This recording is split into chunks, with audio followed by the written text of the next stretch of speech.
The వో of God. ఈ video చివరి వరకు చూడండి. దేవుని ఆశీర్వాదాలు పొందండి. దేవుని నామములో మీకు నా హృదయపూర్వక వందనములు. మిమ్మల్ని మీ కుటుంబమును దేవుడు బహుగా ఆశీర్వదించునుగాక. ఈరోజు మీ రాకపోకల యందు మీరు చేసే ప్రతి పనిలోనూ దేవుడు మీకు తోడుగా ఉండునుగాక. మీరు ఊహించిన అద్భుతాలు, ఆశ్చర్యకార్యాలు ఈరోజు మీ దేవుడు నీ జీవితంలో చేయునుగాక. ఈరోజు నీ దేవుడు నీతో మాట్లాడే మాట, ఒంటరైన వాడు 1000 మంది అగును, ఎన్నిక లేనివాడు బలమైన జనమగును. యెషయా 60:22. A little one shall become 1,000, and a small one a strong nation.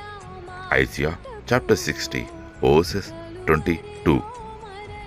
ఏ పాటిదాననయా నన్నింతగా హెచ్చించుటకు, నేనెంతటి దాననయా నాపై కృప చూపు.